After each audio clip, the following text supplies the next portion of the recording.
This review was made possible by contributions from viewers like you.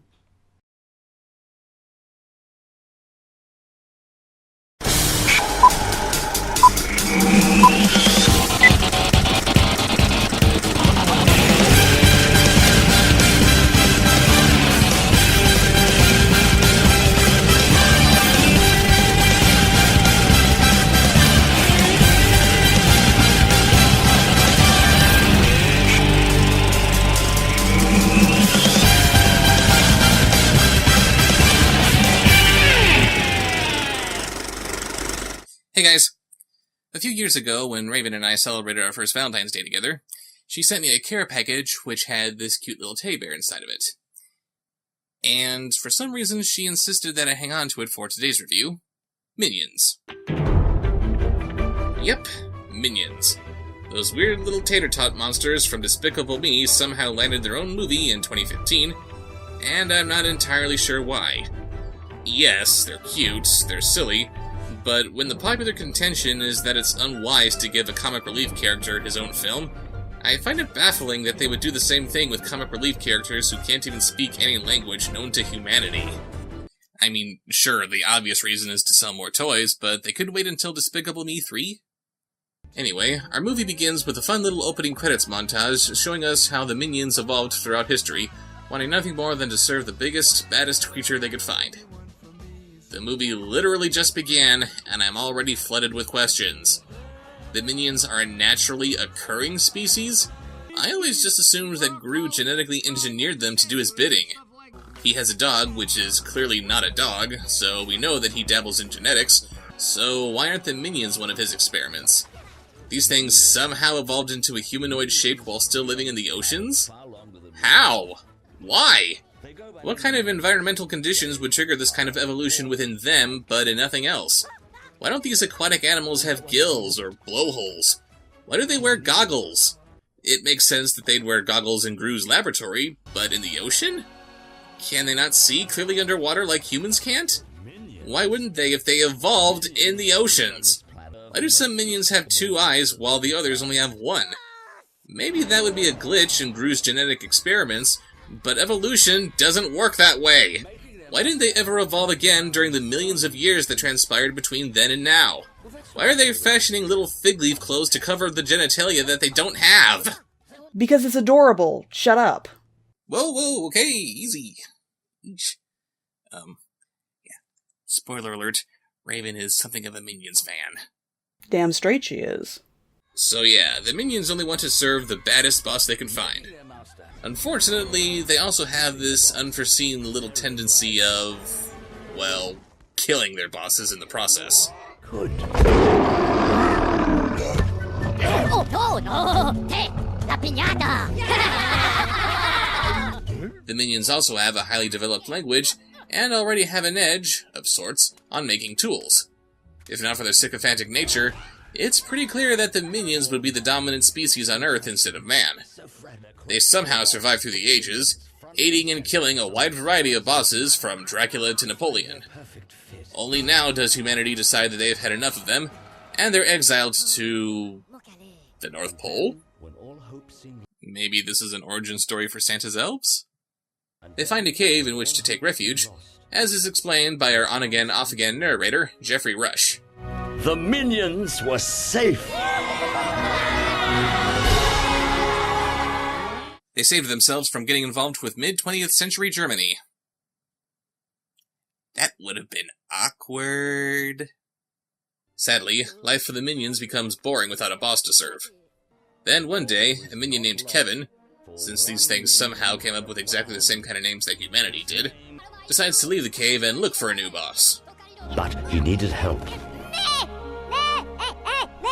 Bob was eager to go, but Kevin thought he was just not strong enough for the dangerous journey ahead. Una otro minion? Oh, of course, in a movie where 90% of the cast is comic relief, the comic relief of comic reliefs just has to be named Bob. Kevin, Bob, and this accidental volunteer named Stuart embark on their journey. Wait a minute. Is that a teddy bear that Bob is carrying? Really? That's why you've got me holding this bear throughout this entire review? If you don't want it, give it back. No. Oh hey, they're wandering through Jasper. Maybe they'll decide that Humphrey is their new boss and end up killing him. They eventually make their way to New York City, 1968, having apparently encountered no other cities in the meantime, where they steal some awkwardly shaped baby overalls and give their antique goggles a new paint job off-screen for some reason. And it goes without saying that these crimes against God and nature go about their business completely unnoticed. I'm sorry, but you can't expect me to believe that no one is noticing these abominations, let alone not lighting them on fire. I guarantee with these things walking around, someone is going to see them, and their reaction is going to be something like, "Sweet Mother of God, what is that thing?"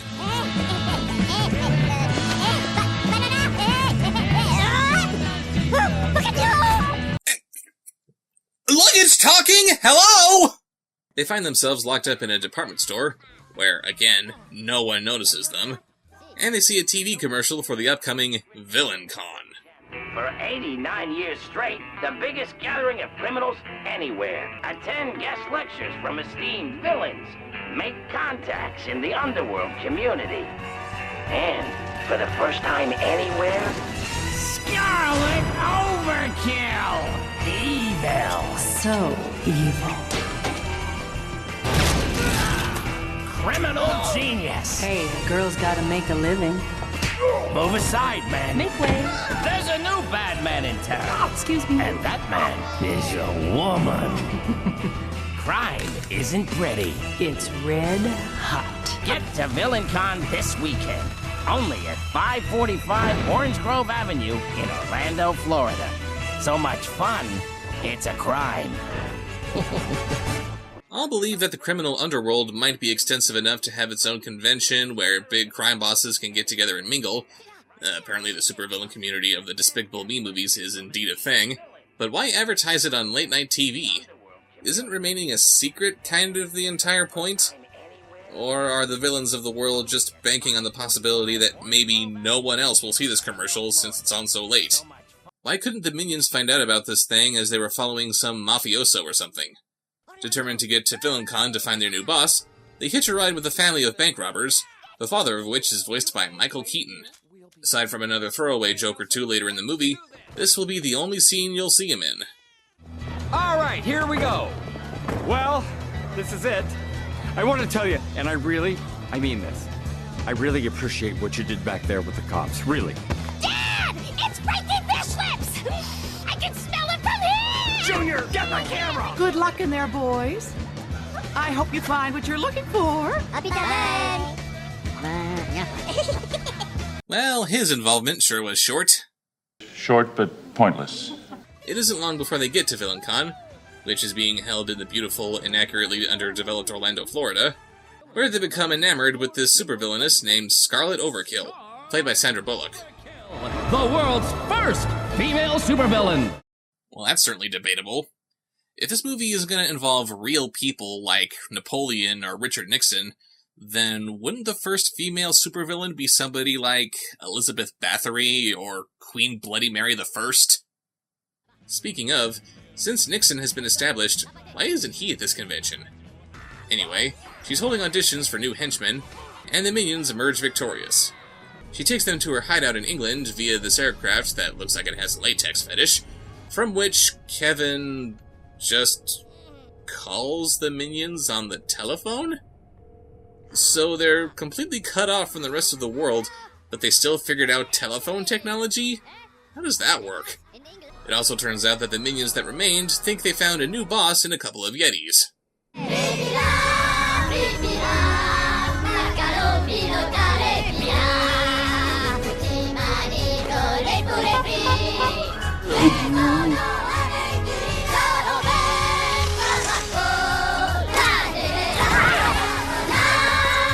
The minions are all caught up from the rest of the world, but Kevin calls them up to say they work for some girl, and now they're singing show tunes making me wanna hurl. I'm confused, I'm confused, I'm confused! But then, true to form...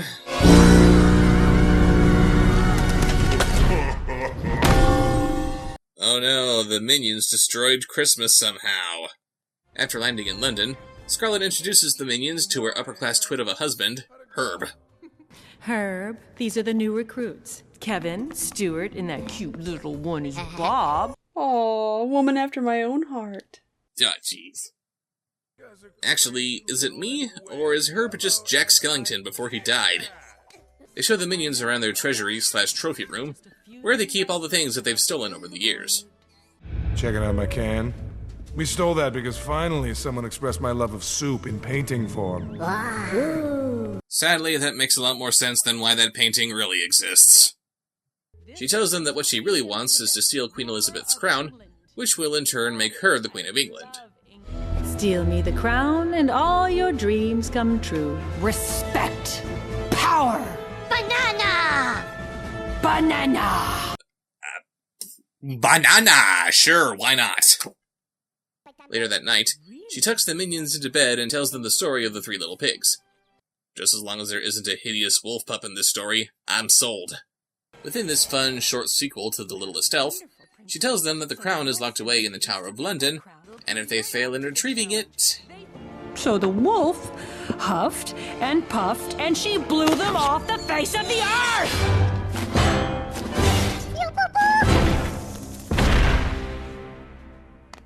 The end. Such a nice lady. The next day, they find that they can't get into the tower because this ticket vendor somehow mistakes them for children, so they pose as an adult by putting Bob in a pink sweater. The tray, please. Uno, please. Uno.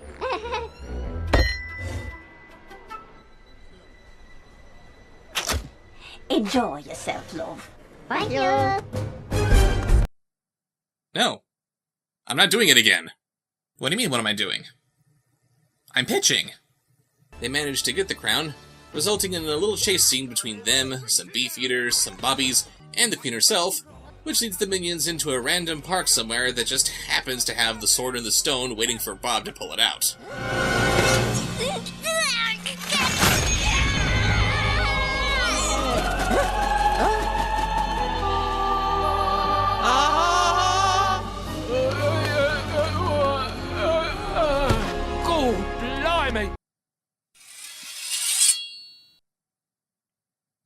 Nah.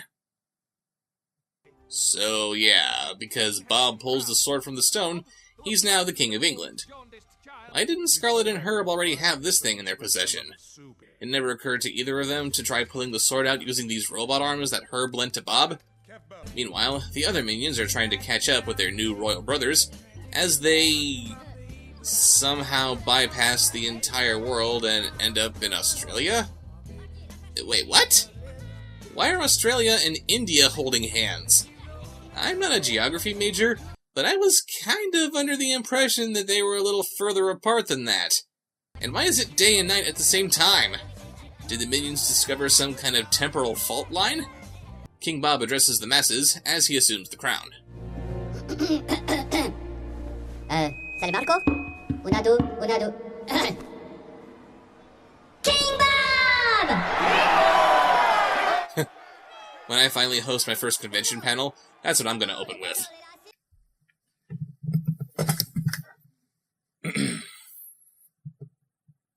King Bob! Comment le bono le lassi? Benedite? Loco la pati, Bob la Kingo, la pa la macchina puchete. Però no! La bibimbap non le barada. Pas pour la bougie. La bougie!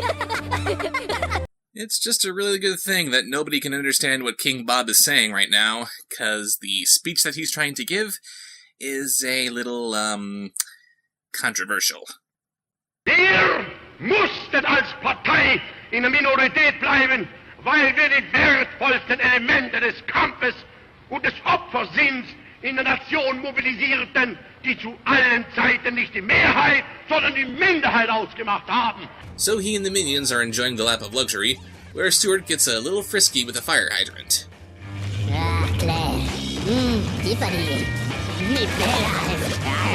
I never wanted to think about minions doing the deed. Thank you for making me think of hot tub minion porn. tiny yellow traitor! Scarlet finally catches up with the minions, and she is not happy. You backstabbing little traitors! Why is Scarlet accusing them of being traitors? What's stopping them from just giving her the crown?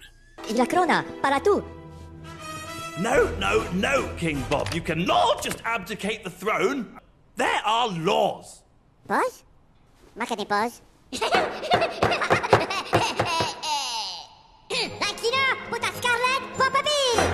King Bob has officially changed the laws, clearing the way for Scarlet Overkill to be crowned Queen of England. She will be coronated at London's historic Westminster Abbey. Thank you. And then she just locks them up in her dungeon. I don't want you to take this the wrong way, but I hate you.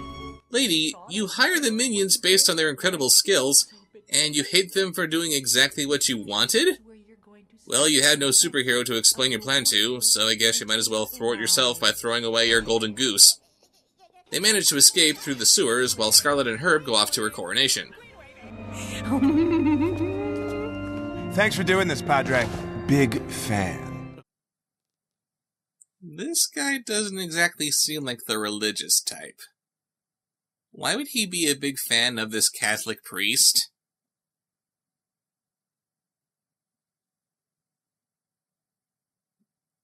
Great. Even the Must Be a Bob Show graphic is squicked out. The minions interrupt the ceremony, and Scarlet orders the other villains in attendance to take them down. They capture Stuart and Bob, and Kevin, in an attempt to steal some weapons from Scarlet's armory to save them, ends up blowing himself up into a Macy's Thanksgiving parade balloon.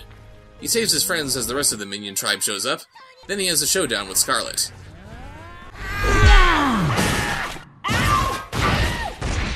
My god, how many innocent bystanders were killed in the crossfire? Kevin swallows one of Scarlet's rockets, and uses it to blow her up. And Kevin somehow shrinks down to normal size, allowing him to survive the explosion. How is this possible? Because Legos. The hell? The Queen thanks them for saving the crown and all of England. Kevin is knighted for his heroism. Scarlet tries for one last go with the crown after somehow surviving getting blown up, but then she's stopped by little Gru. Child, give me that back. No, I don't think so. Where did he get that ice gun?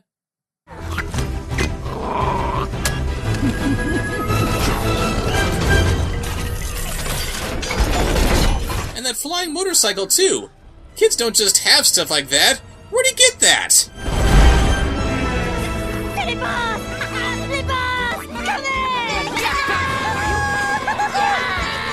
And that is how the minions found their new boss. He was cunning, he was evil, he was perfect, he was despicable.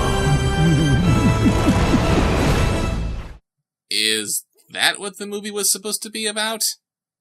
How the minions met Gru? Because if this movie was supposed to be about how the minions met Gru, it didn't do a very good job of telling that story. We then see a montage as the credits roll showing Gru becoming more and more attached to these little things that won't leave him alone. Really, if the point of the movie was to show Gru becoming more attached to the minions, why didn't they show us an expansion of this? So that was Minions. And as far as obvious cash grabs go, it was okay. The animation is very energetic, the minions themselves are a hoot, Scarlet and Herb have some really bizarre chemistry that's fun to watch, but the story just seems really unnecessary. If you're going to have a prequel to Despicable Me, that's fine, but actually make it have something to do with Despicable Me. The movie's entire conflict revolves around a villain trying to steal the crown so she'll become the next monarch, but now that Gru has it, does that mean he becomes the next monarch? Aside from the minions finally getting with Gru, which again would have made so much more sense if he had simply made them himself, this movie has nothing to do with Despicable Me. And why are there so many similarities between me and Bob the Circus Peanut? So, in conclusion, this movie... Yes? Come on, baby. Do it in Minionese. Please. Tem. An basif, borot this mobile female, Hello la banda rupa sholipan miha de la pinsing tu karame. Pero tayo.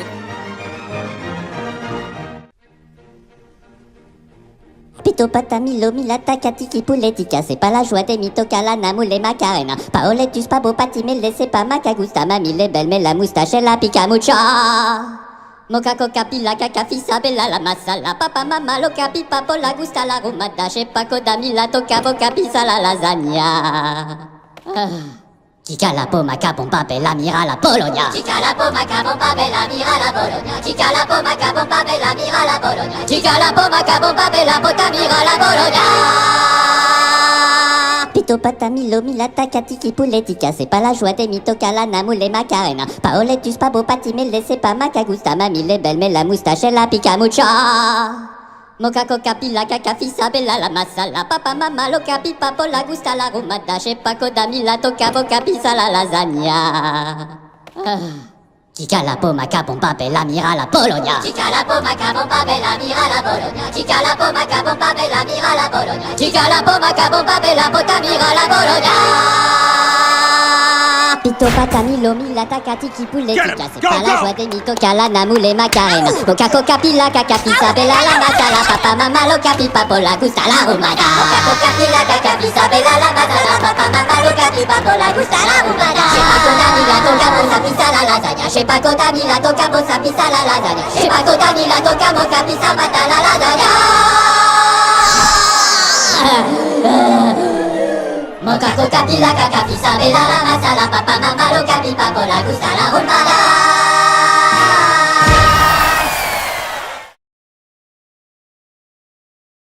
King Bob!